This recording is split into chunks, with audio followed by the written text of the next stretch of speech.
তহিদুল আরিফ বাগেরহাটের এসপি গণ অভ্যুত্থানের পরে, বিপ্লবের পরে, 5ই আগস্টের পরে তার বাগেরহাটে বদলি হয়েছে। 1 সেপ্টেম্বর 2024 তারিখে তিনি দায়িত্ব গ্রহণ করেন। দুর্ভাগ্য হলেও যে বিপ্লবের একটি চেতনা ছিল দুর্নীতিমুক্ত সমাজ গড়ার, তিনি দায়িত্ব গ্রহণ করার পরপরই সীমাহীন দুর্নীতিতে লিপ্ত হয়েছেন। ইতিমধ্যে তিনি 10 কোটি, কম বেশি 10 কোটি টাকার দুর্নীতি করেছেন বলে আমাদের কাছে তথ্য এসেছে। এমন কোনো খাত নাই তার নিয়ন্ত্রণে তিনি সেখানে দুর্নীতি করেননি।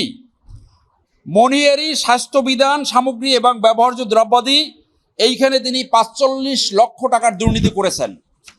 রেশন সামগ্রী কেনাকাটা, এইখানে তিনি 37.77 লক্ষ টাকা দুর্নীতি করেছেন। ঔষধ সামগ্রী ক্রয়ে তিনি 15 লক্ষ টাকার দুর্নীতি করেছেন। শল্য চিকিৎসা সরঞ্জাদি, এইখানে তিনি 6 লক্ষ টাকার দুর্নীতি করেছেন। মোটরযান ক্রয়, মেরামত ইত্যাদি 45 লক্ষ টাকা দুর্নীতি করেছেন। পেট্রোল লুব্রিকেন্টে প্রতি মাসে 2 থেকে 3 লক্ষ টাকার দুর্নীতি করে থাকেন। কম্পিউটার ক্রয় এবং মেরামতে প্রতি বছর 4 লক্ষ টাকা করে দুর্নীতির অভিযোগ রয়েছে প্রতি মাসে। আসবাবপত্র ক্রয় 15.51 লক্ষ টাকা দুর্নীতির অভিযোগ রয়েছে। ওয়াটার ট্রিটমেন্ট খাতে তিনি 10 লক্ষ টাকার দুর্নীতি করেছেন।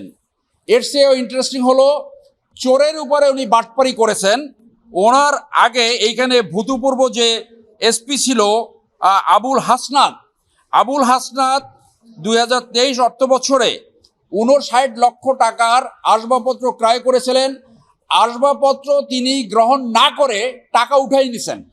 এই এসপি তহিদুল আরিফ উনি এসে এইটা জেনে ওই ভূতপূর্ব এসপিকে চাপ সৃষ্টি করে সেই টাকা উনি গ্রহণ করেছেন, কিন্তু উনিও আসবাবপত্র সেইটা যেখানে নেওয়ার কথা নেয় নাই, গ্রহণ করে নাই। অর্থাৎ চোরের উপরে বাটপারি।